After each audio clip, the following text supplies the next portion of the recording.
The moment the traffic light turned green on East Palm Canyon Drive, my vision started to ripple like heat waves off desert asphalt. I blinked hard, but the outlines of cars and palm trees melted into soft, ghostly doubles. A migraine numb. This was worse. My hands gripped the steering wheel of my Lexus tighter, but even my fingers felt hollow, like they didn't belong to me. Not now.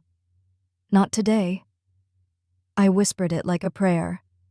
I was 10 minutes from the Miraval Investment Summit in Palm Springs, my first keynote speech as Vice President of Strategic Investments. A standing ovation could change my life. A misstep, career suicide. But instead of rehearsing my opening lines, I was blinking away vertigo in the middle of an 8-lane intersection, the California sun cutting like glass into my eyes. The world tilted again. Horns blared around me. One car swerved its side mirror, grazing mine. Another honked angrily and zoomed past. I clenched my jaw and forced my foot onto the brake. Something was terribly wrong. My arms were tingling, my throat dry as sandpaper.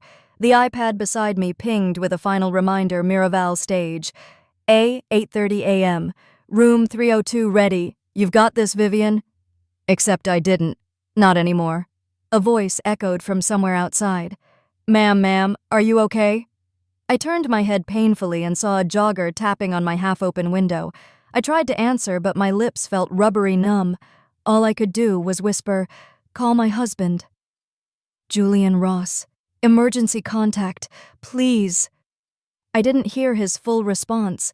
My vision blackened at the edges like ink slowly soaking into paper. Then a flash. Headlights. A loud crash. Everything went silent. When I opened my eyes, everything was white. At first, I thought I'd made it to the stage, maybe the spotlight was on me. But then I heard the beeping of machines, felt the cold IV in my wrist, and the stiff weight around my neck. My body wouldn't move, not even my toes. I wasn't at the summit. I was in the ICU. There was a figure slouched beside the hospital bed. Wrinkled shirt, disheveled hair, phone still in hand. Julian. His eyes widened the moment I stirred. Vivian, thank God. You're awake. What happened? My voice came out broken like gravel. You blacked out at an intersection. The car drifted into a divider. No direct collision, thank God, but it flipped once. You've been unconscious for 16 hours. I tried to nod, but the pain that lanced through my neck made me freeze. My thoughts ran wild, my career, the speech, my team. I opened my mouth to ask, but Julian gently said, "The team handled it." Maya stepped in. "The firm understands. You nearly died, Vivian. That's all that matters." And then I remembered. The voice. That stranger. Telling him to call my family. Did you call my parents?" I asked slowly. Julian's face hardened. He picked up his phone, showing me the screen. "They're on a cruise," he said quietly. "With Chloe. Your mom told the officer who called, 'We just boarded. It's probably for the best if that freeloader finally disappeared.'" Silence. My heart flatlined, not medically but emotionally. I turned away, blinking back tears. The beeping from the monitor seemed to mock me. They weren't just absent. They were glad I was gone. And in that moment, bruised, broken, barely breathing, something inside me cracked wide open. I didn't cry. Not then. Not even when the monitor registered a spike in my heart rate and a nurse rushed in mistaking it for physical distress. I told her it was just pain, physical, yes, but not the kind she could treat with morphine. Julian didn't press me to talk.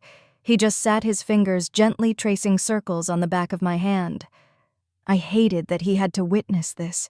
Hated that he heard those words before I did. "It's probably for the best if that freeloader finally disappeared."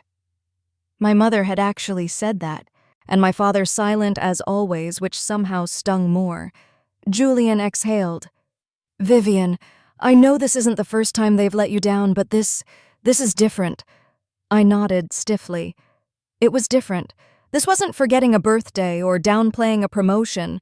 This wasn't Chloe taking credit for a gift I bought or my parents skipping my graduation to attend her cheerleading banquet. This time, I had almost died. And they were drinking champagne on a deck somewhere in the Caribbean, posting selfies captioned, "Family First, #cruise vibes," while calling me a burden they were relieved to be rid of. I'd paid for that cruise. 3 weeks ago, Chloe had cried on the phone saying she was overwhelmed with work stress, though she never had a job that lasted more than 6 months. Just a short break, she'd pleaded, something to reconnect as a family. And like always, I'd caved. I wired the money without hesitation. Now here they were celebrating my absence like it was the best thing that ever happened to them. Julian must have seen something shift in my expression because he leaned forward.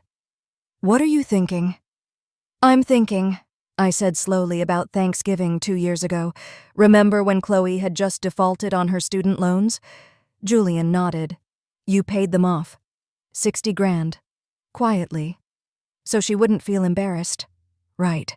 And remember how Mom thanked her for the fancy shoes she got her A gift she bought with my money, I remember. My whole life," I whispered, "I've made excuses for them. They're old-fashioned. They show love differently. They don't understand my job. But now I realize they understood exactly what I did. They just liked pretending I was disposable." Julian's eyes darkened. "You're not disposable." "No," I said, voice sharpening. "I'm a damn asset. Their personal gold mine."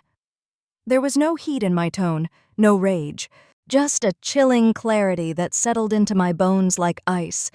I had been the provider, the fixer, the safety net, and they'd rather sip margaritas at sea than take a call from the hospital. A notification buzzed on my phone screen, Instagram. I tilted it toward Julian. There it was, a sunlit photo of Chloe with our parents, all 3 of them holding up matching coconut cocktails. The caption, "So blessed. Family that sticks together always wins. #grateful, #Prescott's. Strong." I almost laughed. Then I turned the phone face down and said quietly, "When I get out of here, I want to review every account, every auto payment, every bank statement, everything I've ever given them." Julian's voice shifted into the calm, focused register I recognized from courtrooms and negotiation rooms. "You want to cut them off?" "No," I said flatly.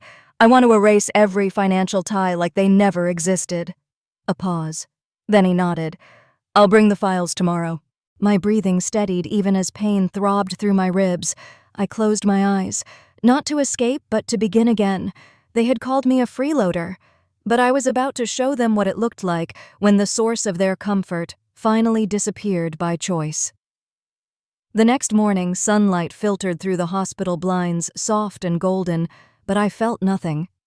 My muscles ached, my ribs stabbed with every breath, and the neck brace still held me hostage. Yet all I could think about was the number 60. $60,000. That was what I'd wired to Chloe 2 Thanksgivings ago. No discussion, no fanfare. Just a quiet click of a submit payment button and a brief message, "You're covered. Please don't stress." She'd replied with a single emoji. No thank you. No follow-up. The next day, she posted a photo of new designer boots with the caption, "Treat yourself.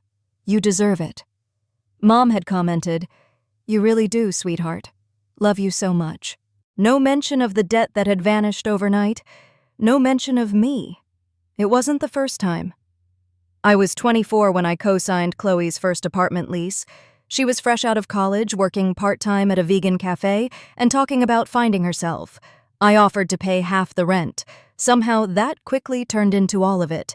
Then came the tuition bills for her grad school exploration, which turned out to be 3 semesters of dropped courses and missed deadlines.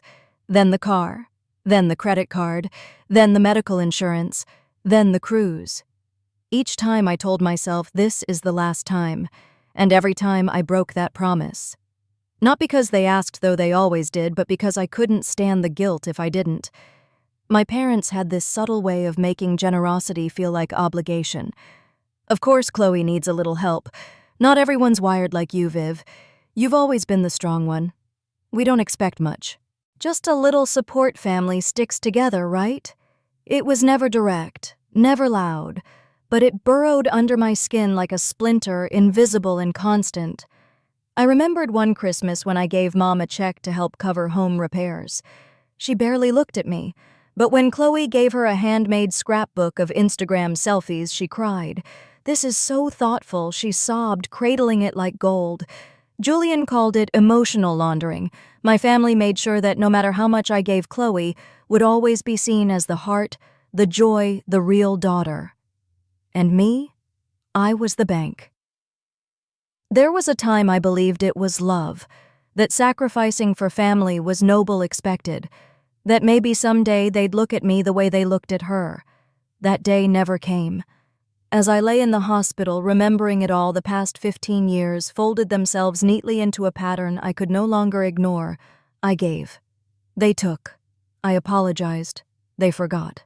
I didn't even recognize the person I used to be, the one constantly seeking approval that never came. A high-earning woman with a powerful job, yet somehow still the invisible one at every family dinner. Julian arrived that afternoon with a folder in hand. I started pulling statements. He said softly, "It's worse than you think." I raised an eyebrow. Define worse. There are accounts you forgot existed, payments going back over a decade, some things you never even authorized. He handed me the first page. Mortgage payments, utilities, car insurance, a Netflix family plan I hadn't used in 5 years but still paid for. Chloe's name appeared on line after line. I stared at the numbers, not with surprise, but with awakening. This wasn't just generosity. It was theft disguised in thank yous that never came, and it was finally time to close the vault. Julian flipped to the next page in the folder, careful not to overwhelm me, but it didn't matter. Every line felt like another slap of reality. Auto debits, I had completely forgotten some of them going back more than a decade. One for $382.47, monthly labeled Prescott Residence Utilities. Another Chloe Wellness Plan, full coverage. I frowned. That wellness plan was supposed to be temporary, just until she found a job. Julian gave me a look, soft but pointed. That was 7 years ago. 7 years. Hundreds of dollars each month. Thousands each year. Silent erosion. There were lines I couldn't even interpret at first. Recurring transfers labeled Family Reserve Fund and Emergency Offset Account. The names sounded like something I would have created to help them save. But the irony was brutal. None of those accounts were for me. They were extraction points. Quiet siphons into the void I called family. Julian had highlighted one especially long trail of transactions. "This one's interesting," he said, tapping a line. "Started 12 years ago. Auto transfer every first of the month. Do you know what this one is?" I stared at the account ID, trying to recall. Then it clicked. "Chloe's apartment," I murmured. When she got that marketing internship in San Diego, I said I'd cover rent until she got hired. And she never got hired. Julian finished for me. But the payments never stopped. I did the math. 12 years. $1,850 per month. My stomach turned. Julian handed me a total summary sheet, his version of a closing argument. $804. That's how much money I had quietly funneled to my family over the last 15 years. I stared at the number. It didn't shock me. Not anymore. But it did. Hollow me out. Because in return for nearly $1 million, what I received was being called a freeloader behind my back, being excluded from their vacation, being ignored at my lowest moment. I closed the folder. For a moment, the room was silent except for the steady rhythm of the heart monitor. Then I asked Julian, "Do you remember my dad's speech at Chloe's college graduation?" He gave a dry chuckle. Hard to forget. "Chloe's got the spark," I recited coldly. "The kind of ambition that inspires the whole family. She's going places." I looked over at Julian. He said that while I sat there as an SVP at a global investment firm, and all I got was a polite nod. Julian leaned forward, his tone firm now. "Vivian, this isn't just about money. It's identity theft, emotional theft. They've stolen your place in your own story." I bit my lip. That line landed hard, because deep down I knew it was true. I'd become a background character in the narrative of a family I'd financed into comfort. No more. I want it all gone, I whispered. Mortgage support, health insurance, that stupid Netflix plan, cancel every single thing tied to them. Julian didn't ask if I was sure. He simply said, okay, because he knew this wasn't revenge, it was reclamation. They had taken so much from me without ever asking how I was doing, whether I had enough, whether I felt okay. They didn't ask because they assumed I'd always be there like electricity or clean water, reliable, unseen, automatic. But not anymore. This was the first time I would disconnect, and in doing so, finally, reconnect with myself. That night, I couldn't sleep. The painkillers dulled my body, but my mind was sharp buzzing with years of unpaid emotional debts. Every time I closed my eyes, I saw Chloe's Instagram post again, her cocktail raised to the sun, her smile wide and unbothered. Family that sticks together always wins. I whispered the line out loud and nearly laughed. My neck brace made it hard, but the irony was so bitter it bubbled out anyway. What kind of family wins by bleeding one member dry? Julian had gone home for the night to prepare the paperwork. Before leaving, he kissed my forehead and said, "Tomorrow we start fresh." But I had already started. I opened the Notes app on my phone and created a file, Operation Cutoff. The title made me smile. A little cold, sure, but also true. I began listing everything I could remember: monthly mortgage payments to Mom and Dad's house, Chloe's rent and utilities, her mental health therapy subscription, which as far as I could tell was a premium yoga app, and a crystal box subscription, health insurance extensions, 2 car payments, neither of which were for me, that Netflix account, a Spotify family plan, Amazon Prime, Uber credits. I'd been auto-loading onto Chloe's account since 2018. I scrolled for 10 minutes. The list grew longer and longer, and as I typed, something unexpected happened. I didn't feel guilt. I didn't feel grief. I felt relief. Each bullet point felt like reclaiming a breath I hadn't taken in years. For the first time in over a decade, I was seeing the full weight I'd been carrying alone, and I was finally setting it down. By morning, Julian was back with a briefcase and coffee. "Legal drafts are ready," he said, placing documents on the tray table beside my bed. I looked at him. "Even the joint account with Mom?" He nodded. "Closed. You're now the sole owner of all your financial assets. No cosigners, no access." I exhaled a long, deep breath that rattled through my ribs. Julian sat down. "I can file everything today, but once we submit, there's no going back." "I don't want to go back," I said. He studied my face for a moment, then opened the first folder. "Okay, let's walk through it together." We began with the big-ticket items: the house my parents had lived in for 15 years, the one I had paid off in increments so small I'd stopped noticing. Julian canceled the automatic mortgage support. Next, Chloe's health insurance. I'd paid it for so long I had forgotten she wasn't technically my dependent. Canceled. Then her phone plan, her gym membership, her cloud storage, for God's sake. Gone, gone, gone. Each cancellation felt like a snip of an invisible thread that had kept me tied to a version of myself I no longer recognized, the over-functioning daughter, the responsible one, the silent supporter. By noon, it was done. "Are you okay?" Julian asked, his voice gentle. I nodded. "I feel clear, for the first time in years." He gave a small smile. "Clarity suits you." As he packed up, I picked up my phone and opened Instagram one last time. Chloe had posted another photo poolside, this time wearing a new bikini I had probably bought. The caption read, "Self-care isn't selfish. It's survival." Had healing era, chart grateful. I stared at it. Then I blocked her, not out of anger, but because she no longer had access to my money, to my time, to me. The next day, the silence shattered. I had barely finished breakfast, if you could call hospital oatmeal that, when my phone buzzed violently on the tray beside me. 5 missed calls, 2 voicemails, 3 texts, all from my mother. Julian glanced at the screen, expression unreadable. "Ready?" I nodded. "Play them." He put the first voicemail on speaker. My mother's voice came through in that perfectly rehearsed tone, equal parts frantic and performative. Vivian, darling, we've just arrived in port and saw your message. Is everything all right? There seems to be a mix-up with the bank. We can't access the mortgage account. Could you check, sweetheart? Next voicemail. Hi again. Chloe says the insurance card isn't working. She has a dentist appointment tomorrow. This must be some glitch. Can you fix it? Then in the text, Mom. We're not mad, just confused. Let's talk like family, okay? Like family. The irony was sharp enough to slice skin. Julian met my eyes. Do you want me to respond? No, I said. Let them marinate in the confusion a little longer. Later that afternoon, the hospital nurse stopped by with an odd look.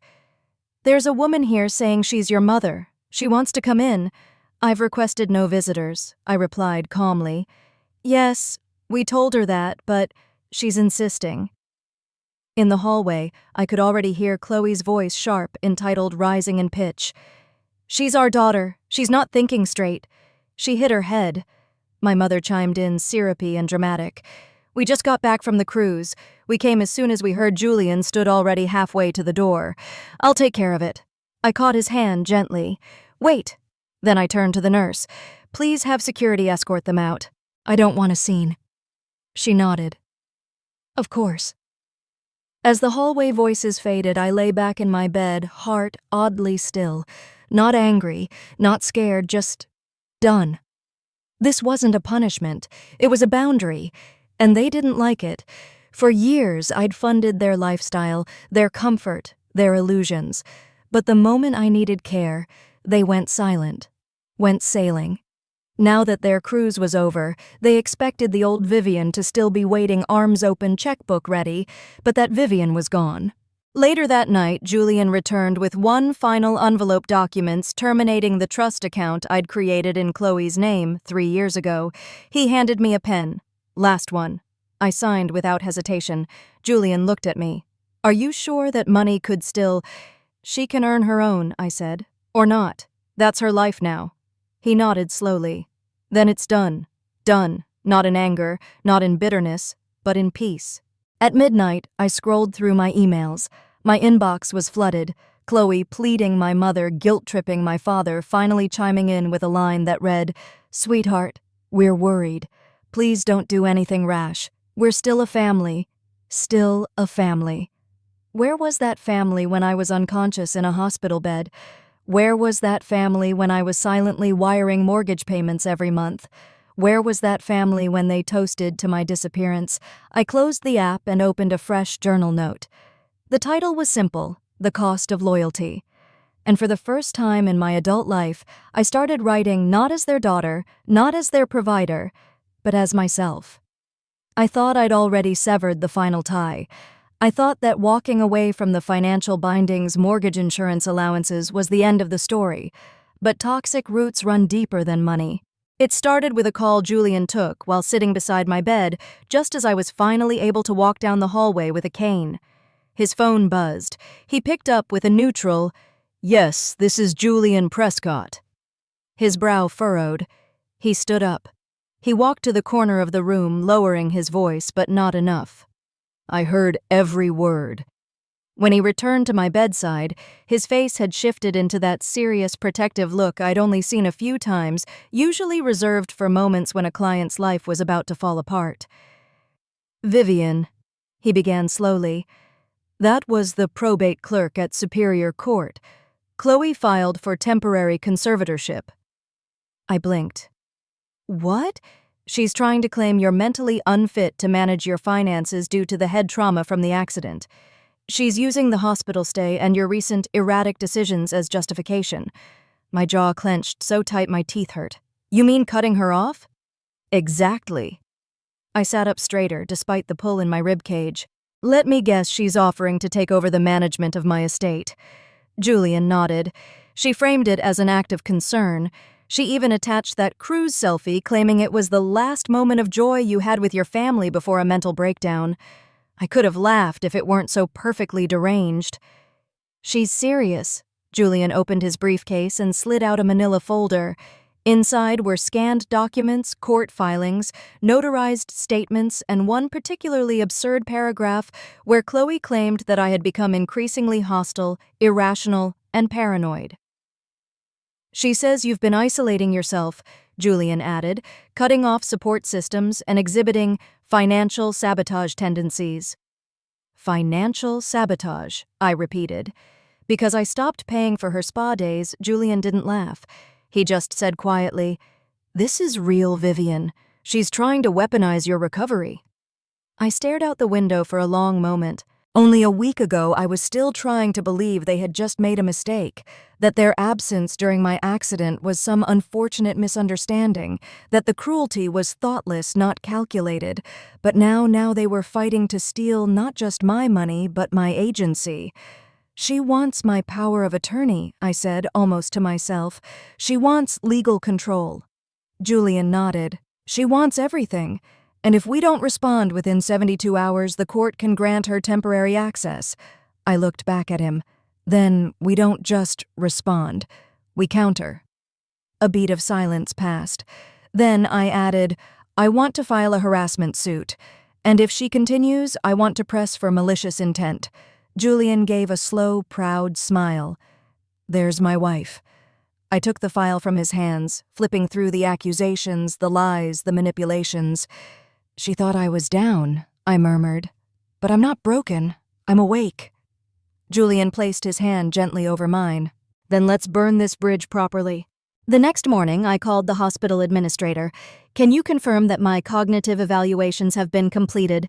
"Yes, Ms. Prescott. Full clearance from neurologists and psychological review. You're cleared for discharge and full autonomy." "Perfect," I said. "Please fax those directly to the Superior Court Clerk's office. Today." I hung up and looked at Julian. "Round 1, he asked. I nodded. "Just getting started." 3 days later, they showed up at our house, uninvited. I had been home for less than a week, still walking with a cane, and easing back into daily routines when I looked out the window and saw their car pull into the driveway. Julian walked into the room, saw my expression, and sighed. "They're here." I didn't ask how they knew I was discharged. I already knew. Chloe had probably been stalking my activity online or pressuring someone at the hospital. The woman knew how to dig when her access to cash was on the line. I stood quietly in the hallway as Julian opened the front door. My parents entered first, Mom's mascara already smudging as if she'd practiced the tears. Dad looked pale, his jaw clenched like he was gearing up for a courtroom battle. Chloe was last eyes down, shoulders rigid. They didn't see me at first. Julian kept his tone cool. "She's only agreed to this meeting on one condition. You don't lie to her face." Then he turned and nodded. "Vivian." I stepped into the living room.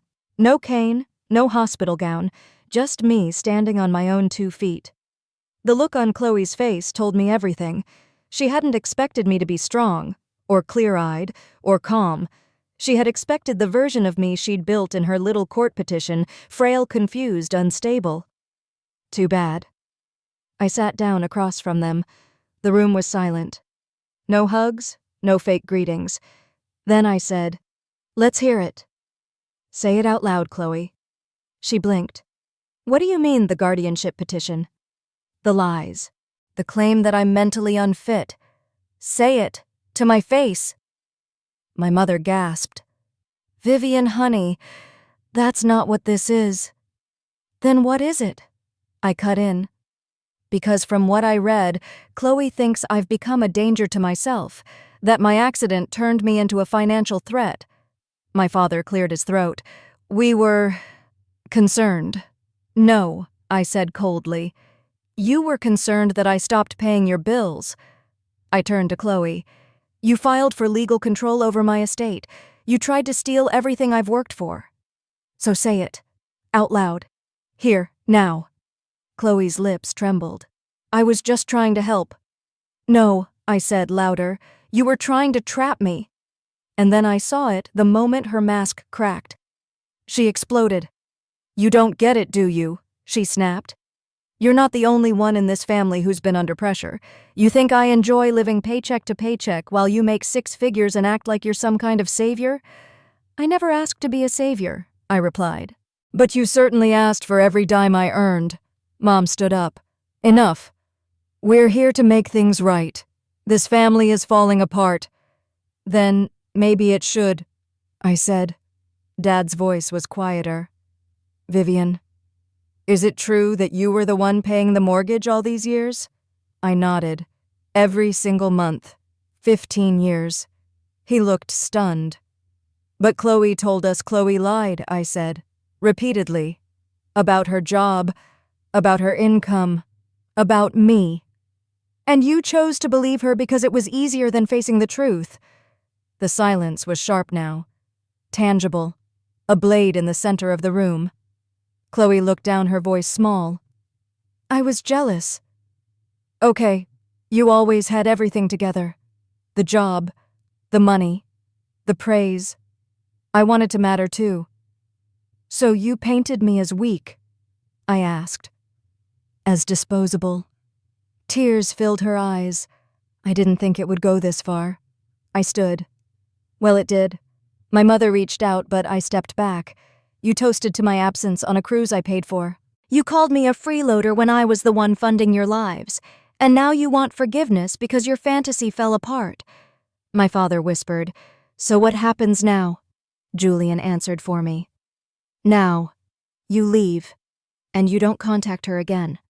Not unless it's through legal counsel. Chloe burst into tears. Vivian, please. But I had already turned away. For the first time, I didn't look back. They left without another word. No promises to change, no final pleas. Just silence, heavy and unfinished. For a moment, the house felt like it was still vibrating with their presence, but the moment passed, and when the door clicked shut, I felt something I hadn't expected, not triumph, not sadness, just space, empty, clean space where guilt used to live. 3 days later, the fallout began. Julian was in the kitchen reviewing documents when his phone buzzed. He answered, listened, and gave me a long, thoughtful look. That was my assistant, he said. Stacy just withdrew the guardianship petition. Good, I replied, stirring my tea. She realized she lost. That's not all, he added. Your father called my office too. He asked if he could meet alone. I paused. Let me guess. A misunderstanding speech coming? Julian nodded. He said he wanted to apologize, that he had some wrong assumptions about your contributions. I gave a humorless laugh. Wrong assumptions. Try 15 years of delusion. I didn't agree to meet. Not yet. But the universe doesn't wait for apologies. It delivers consequences all on its own. Later that week, while Julian and I were reviewing the last of the financial untangling, a news alert pinged on his laptop. He frowned, turned the screen toward me. Prescott property enters pre-foreclosure status. My parents' home. The one I'd been quietly paying for month after month. Now that I'd stopped, the bank had noticed. They've missed 2 payments, Julian said, scanning the alert. By the end of next month, they'll be in full default. I didn't respond. I just stared at the photo of the house. White picket fence, blue shutters, the same porch swing I'd installed for Dad's birthday 5 years ago. The house had always been their pride, their symbol of stability. But without me, it was just another asset they couldn't afford. I waited for the wave of guilt. It didn't come. The next blow came in the form of a voicemail, this time from my mother. Vivian, we just spoke with the mortgage company. There must be some confusion. Your name was on the account. Can you call and sort it out? They say the payment stopped suddenly. We're getting final notices. Please, we need your help. She didn't mention the cruise, or the hospital, or Chloe's guardianship stunt. Just the house, just the money. I deleted the message. Later that evening, Chloe left one too. Vivian, I know you're angry. But please, Dad's out of work. His back's gotten worse. We just need enough to cover 1 month. I promise we'll figure things out.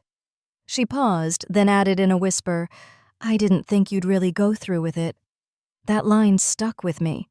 Of course she didn't. No one ever believed I'd draw the line, because I never had. Not when they asked for my first bonus check.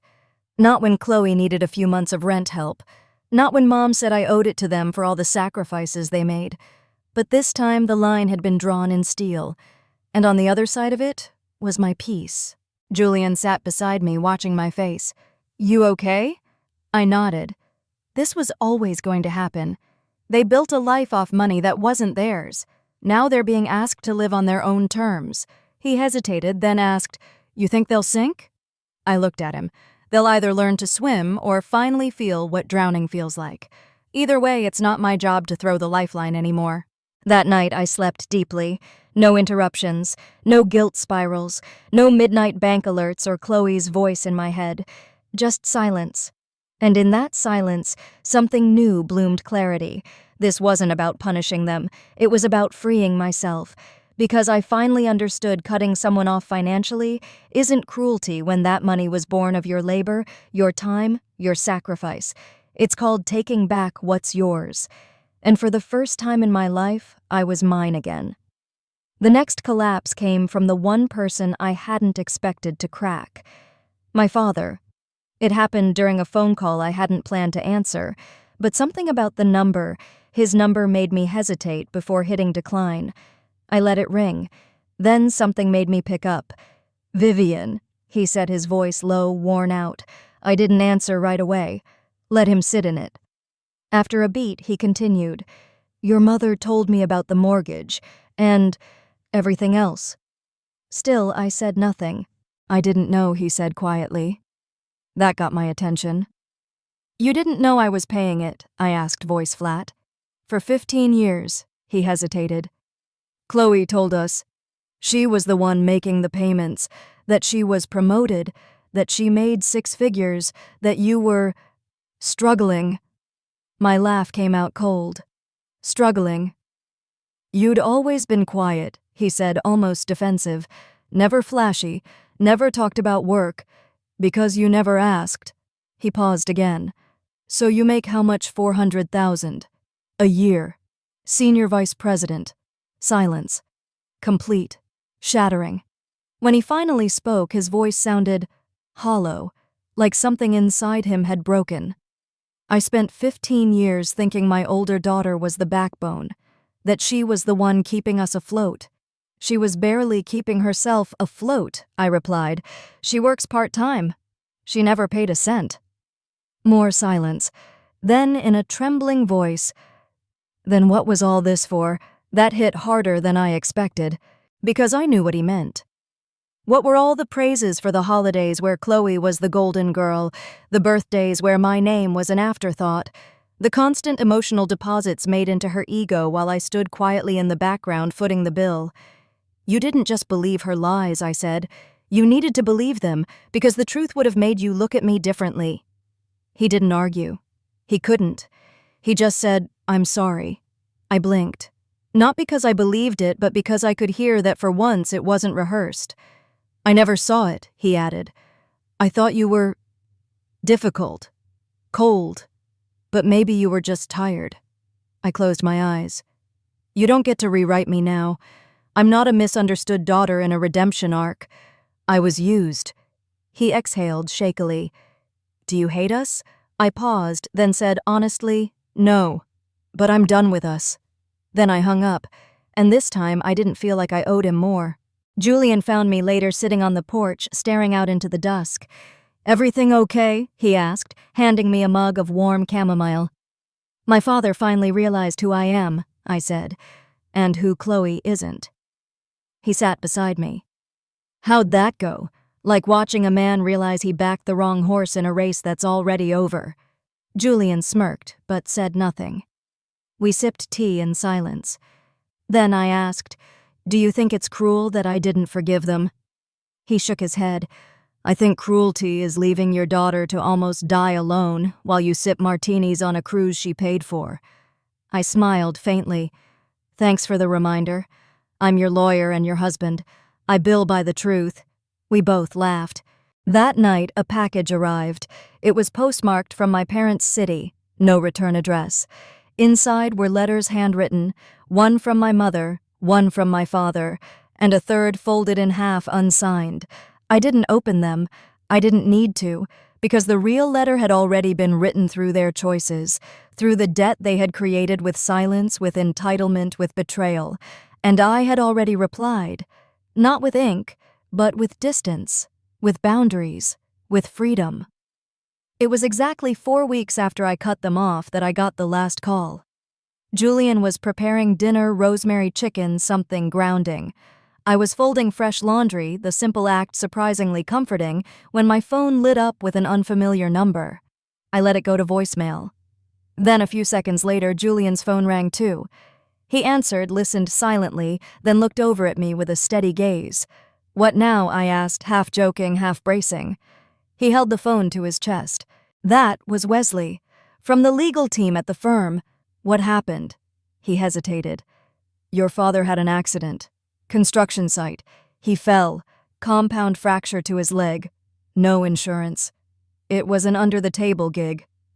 I exhaled slowly. Of course it was. He'll be out of work for at least 2 months. No income. I nodded once. No questions. No tears. Because deep down I'd been waiting for this moment. Not this exact thing, but some reckoning. Some collapse that would make them turn back and reach toward the same wallet they once called a burden. The next morning the message came. Chloe's voice again. "Vivian, please. Dad's in the hospital. We don't have coverage. They're asking for a $1,200 deposit just to start the procedure. I don't know what else to do." She didn't cry this time. No performative gasping, no guilt-laced pleas. Just raw desperation. She was finally living a day in the life I had endured for years, trying to fix everything with nothing. Julian looked at me. "You want me to handle it?" I shook my head. Let it sit. That afternoon another message followed, this time from my mother. "Honey, I know you're still angry. I know you don't owe us anything. But please, he's in pain. We're out of options. Can you, just this once?" She didn't say "I love you." She didn't say "I'm sorry." Just "can you?" And for once, I didn't rush to help. Because this was the very definition of consequences. Not revenge, not punishment, just gravity. When you lean on someone for 15 years and then kick them while they're down, don't be shocked when there's no one left to catch you. That evening, Julian set a clean envelope in front of me. Inside was the final severance packet, the one that legally finalized the transfer of home ownership back to the bank, the shutdown of shared tax records, the full removal of me from any co-signed obligations. "Last loose end," he said gently. "You sign this and you're free. Officially." My hand hovered over the paper for a moment, not from doubt, not regret, just reverence. This was the final page of a book I never chose to write, but one I was finally closing. I signed. That night I slept better than I had in years. No more emergency calls, no more fake apologies, no more twisted guilt traps masked as family duty, just Julian's quiet breathing beside me, the hum of the air purifier, the weight of a soft blanket pulled up to my chin, and silence, delicious, earned silence. In the days that followed, the messages slowed, then stopped. Not because they understood, but because they realized something else. I wasn't coming back. Not to save them, not to absorb blame, not to fill a hole I never dug. And in their absence, I found something new. Peace. Not a dramatic kind, not fireworks or epiphanies, just the quiet of a life that no longer belonged to anyone else. That was the moment I knew, not with a bang, but with a decision that held. And for the first time, I didn't just survive my family's collapse. I walked out of the rubble, on my own terms. 6 weeks had passed since I signed the final papers, and with each passing day my life felt quieter, clearer, and in the most surprising way, lighter. I had half expected to feel hollow after cutting ties with the people who had defined my existence for 3 decades. But instead of emptiness, I found space. Space to think, to breathe, to decide what I wanted my life to look like without guilt mapping every step. Julian noticed it first. One morning over coffee, he said, "You're sleeping deeper now." I nodded, brushing a strand of hair behind my ear. I used to wake up from dreams, like I'd missed something, or someone was waiting for me to fix another crisis. And now I wake up and it's just still. We sat in silence for a moment, sipping coffee side by side. No debt collectors, no Chloe, no frantic texts, just us and the soft sound of the wind moving through the curtains. That week I returned to work. The office hadn't changed, but I had. People smiled and welcomed me back. My assistant Jordan handed me a stack of documents all color-coded and perfectly organized. "Everything's on track for Q3, he said. "The team's glad to have you back." I thanked him, slid into my seat, and looked around at the glass walls, the polished desk, the framed accolades. Once I'd believed all this meant nothing if my family wasn't proud of me. Now I realized it meant everything because I had built it despite them. I opened my laptop and began sorting through accounts, legal notices, and quarterly projections. But halfway through the afternoon, I paused. Not from fatigue, but from a thought. What if I could help someone else escape? That evening after dinner, I opened a blank document. Title: Chosen Family Chronicles. Julian raised an eyebrow. "A journal? A blog?" I said slowly. "I've been thinking about it. All these years I thought I was alone, but I know I'm not."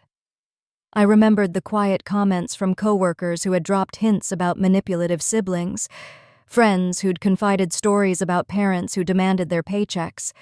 People were drowning in guilt, and they thought that guilt was love. "I want to write the story," I said, "not just mine, but what I've learned.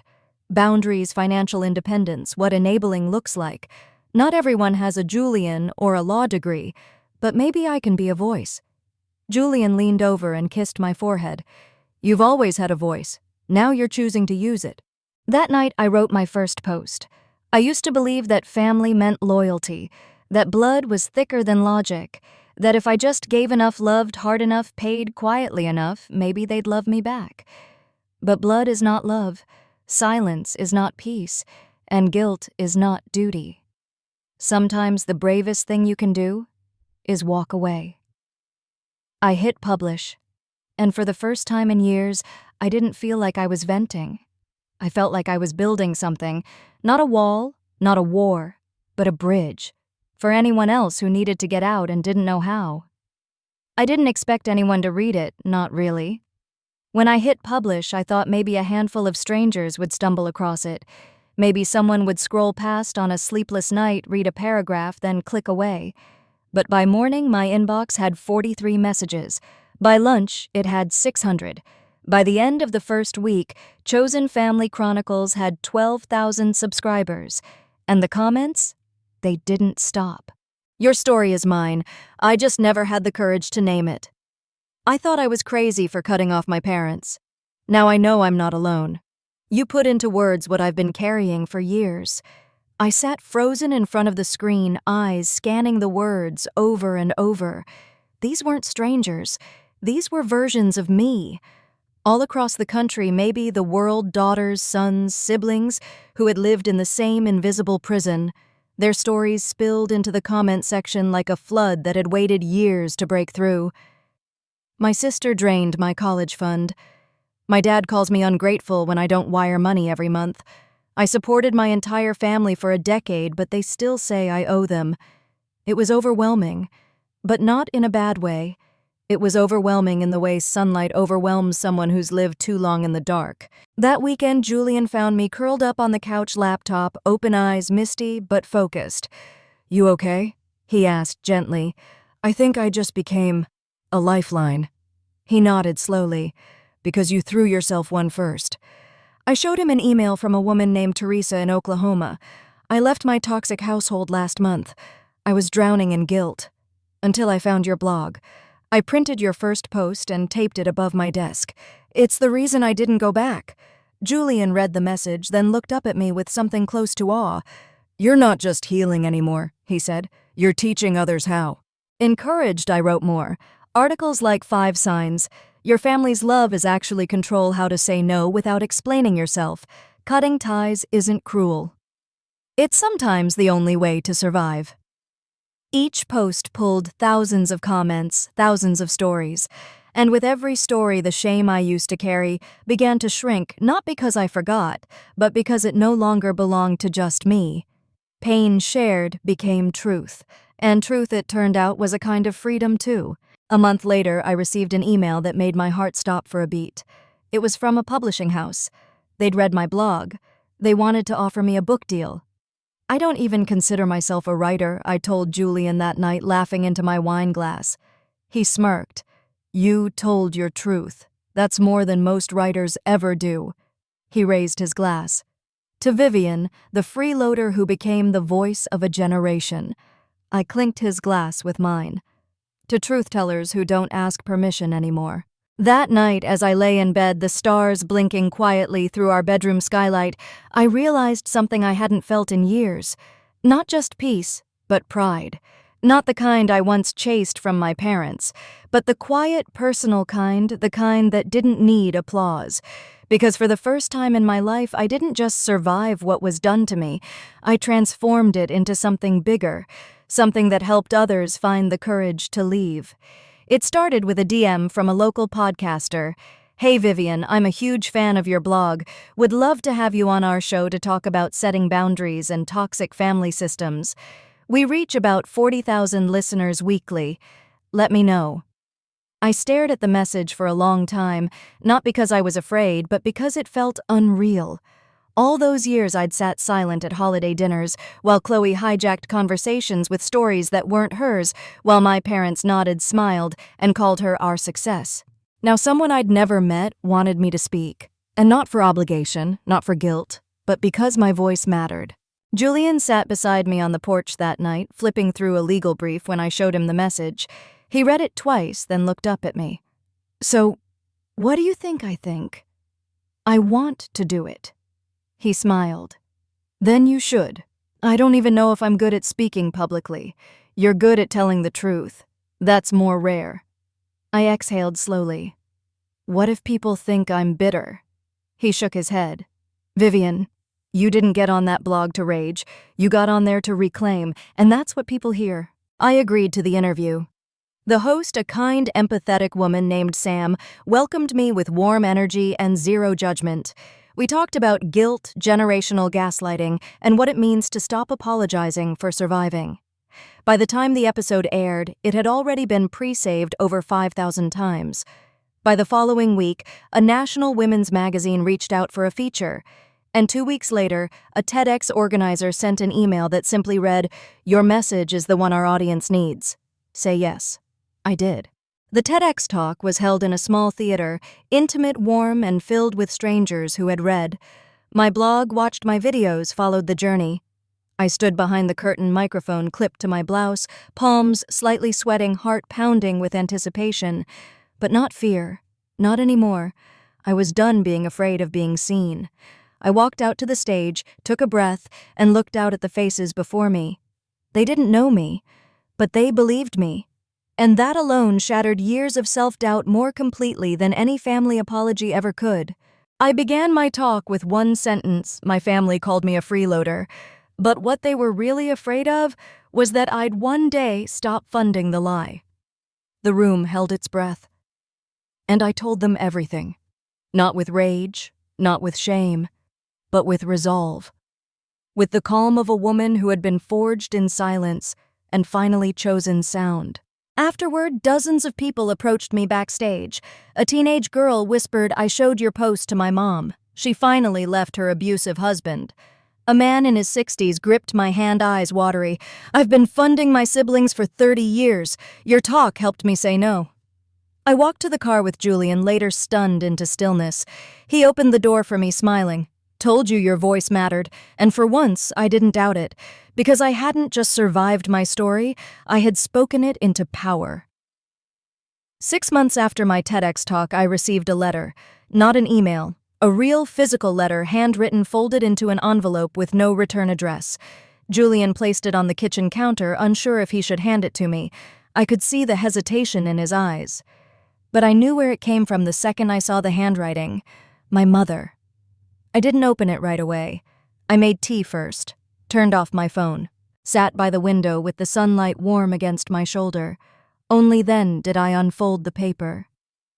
Dear Vivian, there are no words good enough to undo what we did. I've read everything you've written.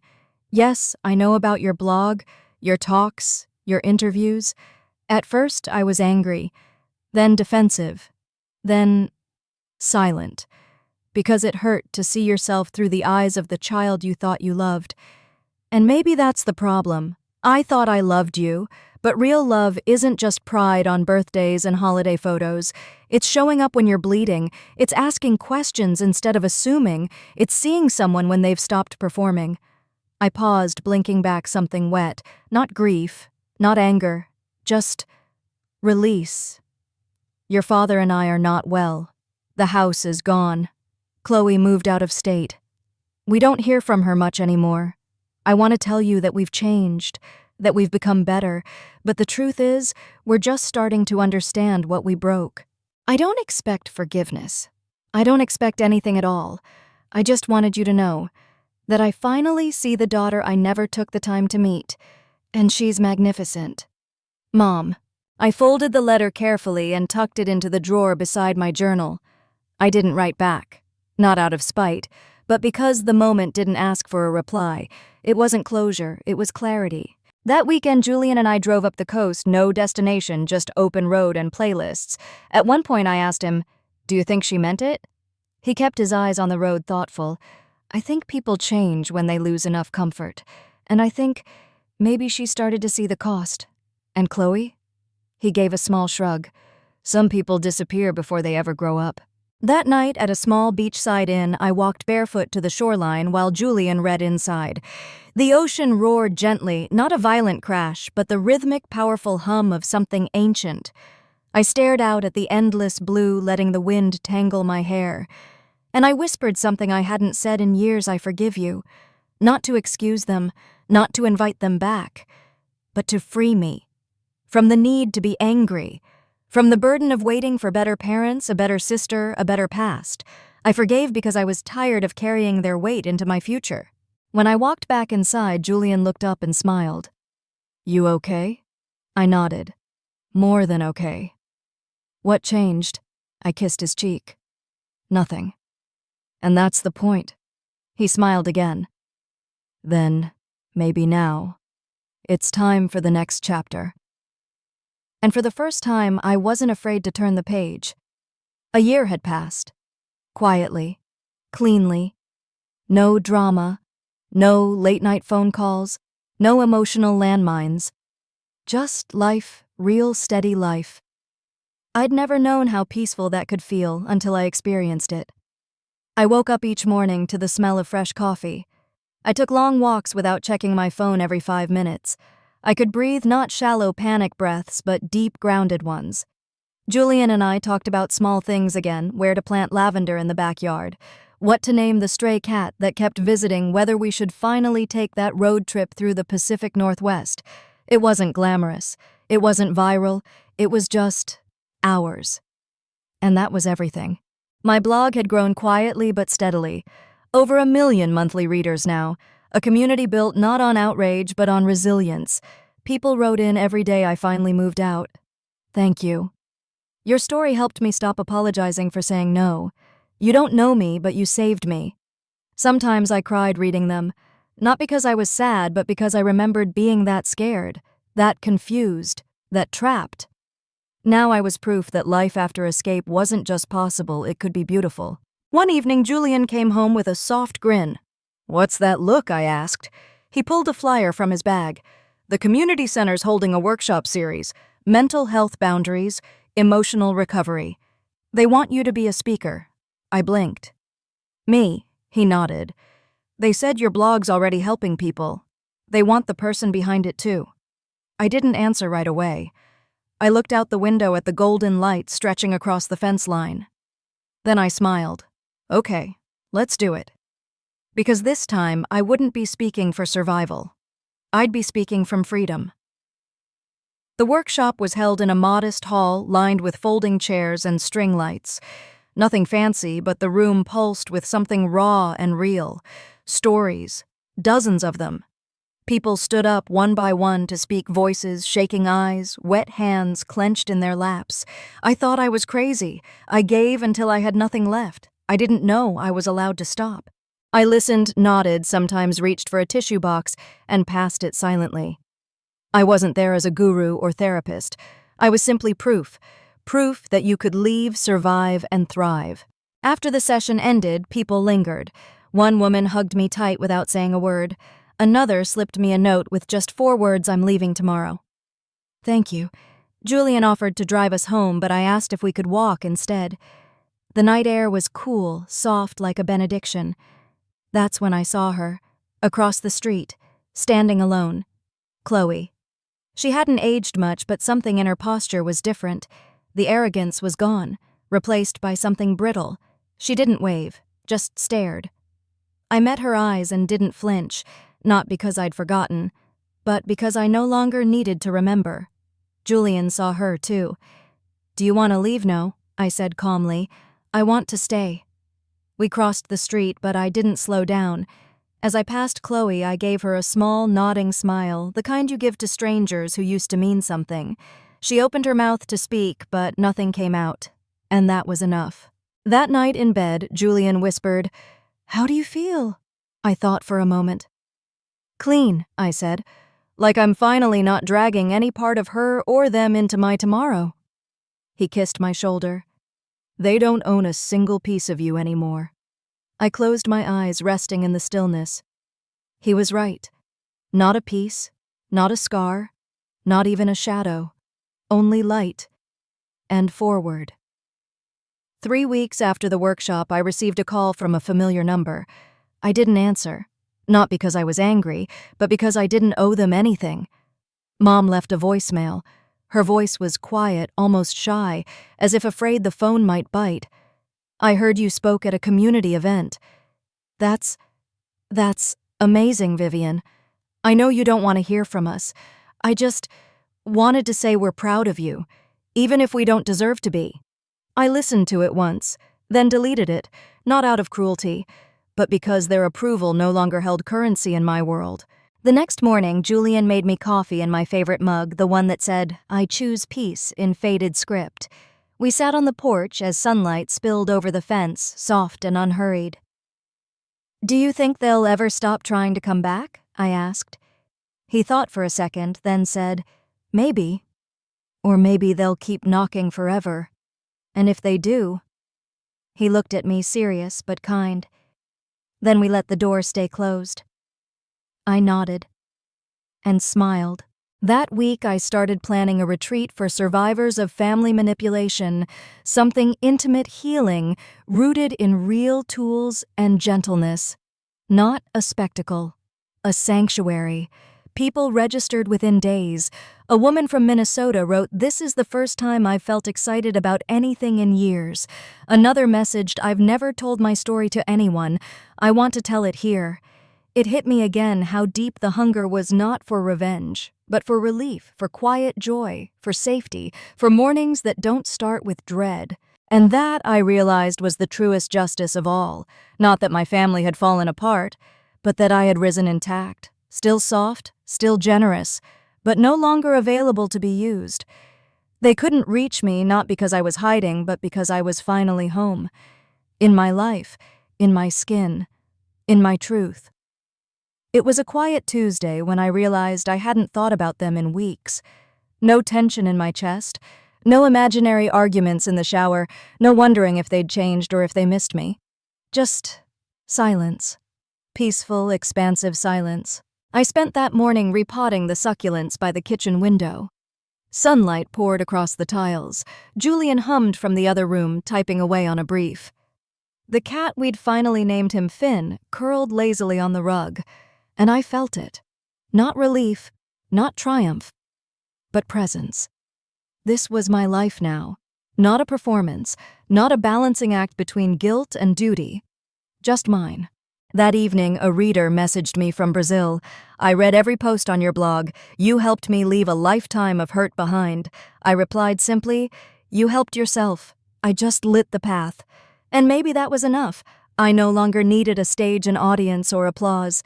Just moments like this. Still, true, unapologetically quiet. Because peace doesn't shout, it just stays. Sometimes late at night I reread old journal entries. Pages filled with panic, confusion, desperate hope that if I just gave a little more, they'd finally love me right.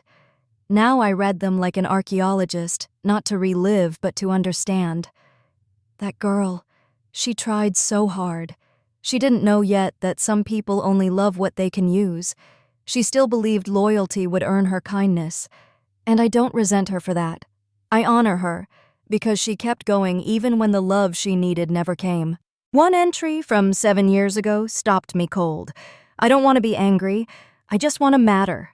I placed my hand on the page and whispered, "You do." That night, Julian found me curled up on the couch, journal still open on my lap. "You okay?" he asked softly. I nodded. "Just meeting the old me." He smiled. "She'd be proud of you, you know." I looked at him. "No," I said gently. "She became me. And that was the real miracle. Not escape, not revenge, but becoming." We hosted a small dinner that weekend, just 6 people, all friends who had become family in the truest sense. No tightrope walking, no silent scorekeeping, just laughter, shared stories, and second helpings of lemon pie. At one point, someone raised a glass and said, "To chosen family." We all clinked, and I felt it again, that warmth that asks for nothing, that stays even when the lights go out. Later that night, I stood by the window watching the porch light flicker off. Julian wrapped his arms around me from behind. "You good?" he asked. I nodded. "I used to think I had no family left," I said softly. He kissed my temple. "You didn't lose a family. You outgrew one, and then you built a better one." The next morning, I posted one last entry on my blog. Family isn't blood. It's not who shares your name, but who guards your peace, who doesn't ask you to shrink to fit their comfort, who claps when you say no. And if no one has told you this yet, you don't owe pain just because you were born into it. You're allowed to leave, you're allowed to start again, and you're allowed to be free. I hit publish. Then I closed the laptop and stepped into the morning light. I don't hate them. I simply stopped handing them the pen to write my story. And in doing so, I finally wrote the ending I always deserved. So if you're watching this, and still holding on to the weight of a family that keeps hurting you, ask yourself gently, are you staying out of love or out of habit? And if it's habit, maybe today is the day you start choosing peace instead, because no one gets to define your worth, not even the people who raised you.